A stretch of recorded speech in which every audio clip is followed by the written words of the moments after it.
हम पुकार पुकार के बोल रहे हैं सर, आदमी लोग सुन रहे नहीं है। ये तो जादू वाला तेल नहीं है, ये 108 जड़ी बूटी का तेल रहता है।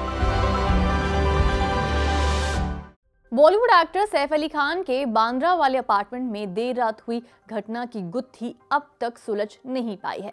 सैफ अली खान पर 6 बार चाकू से हमला किया गया।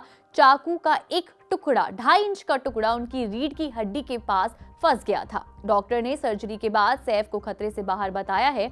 जे की केयरटेकर इलियामा फिलिप्स ने कहा कि हमलेवार ने 1 करोड़ रुपए की डिमांड की थी। आपको बता दें कि सैफ अपनी पत्नी करीना और 2 बच्चों तैमूर और जय के साथ मुंबई के पॉश इलाके बांद्रा के 12 मंजिला अपार्टमेंट में रहते हैं। उनके साथ 5 घरेलू सहायक भी रहते हैं।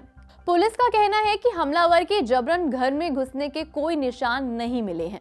हालांकि उनका मानना ये है कि शायद रात का फायदा उठाकर वो अंदर दाखिल हो गया हो। सीसीटीवी फुटेज में संदिग्ध हमलावर की तस्वीर कैद हो गई है, जिसमें वो पीठ पर बैग टांगे और गमछा लटकाए सीढ़ियों से उतर रहा है। लेकिन अब भी कई ऐसे अनसुलझे सवाल हैं जिनका जवाब नहीं मिल पाया है। आइए जानते हैं वो सवाल हैं क्या। हमलावर सैफ के बच्चों के कमरे तक कैसे पहुंचा?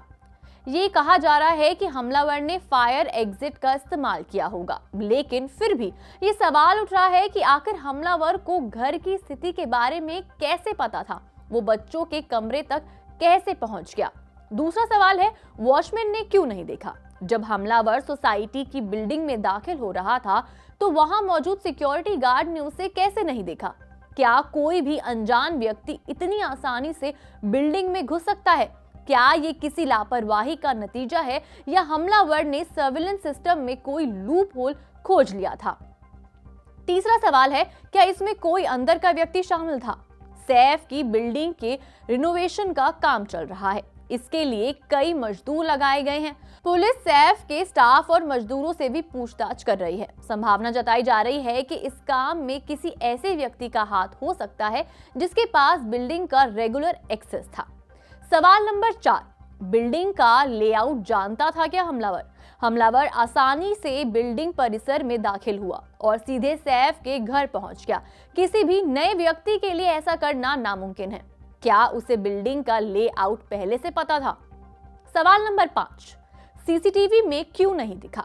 सबसे ताज्जुब की बात यह है कि एक सीसीटीवी फुटेज के अलावा हमलावर को किसी ने नहीं देखा। वो किसी को दिखाई नहीं दिया, जबकि एंट्रेंस पर भी सीसीटीवी लगा हुआ है। इस बात की भी जांच की जा रही है कि आखिर वो घर के अंदर तक पहुंचने के बावजूद कैमरे में क्यों नहीं कैद हुआ। तो ये थे वो 5 सवाल जो सभी के जहन में हैं। अब पुलिस की बात करते हैं। पुलिस सैफ के अपार्टमेंट की छत पर फ्लोरिंग का काम कर रहे 2 लोगों से भी पूछताछ कर रही है।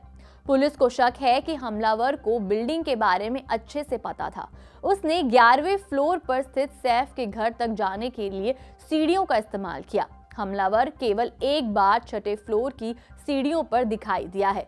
वो मेन एंट्रेंस के सीसीटीवी में भी कैप्चर नहीं हुआ। पुलिस का कहना है कि उसने ग्राउंड फ्लोर तक पहुंचने के लिए शाफ्ट का इस्तेमाल किया होगा और पीछे के रास्ते से भाग गया होगा जहां सीसीटीवी नहीं है। सवाल कई हैं, लेकिन जवाब अभी तक इनमें से किसी का नहीं। पुलिस अपनी जांच कर रही है।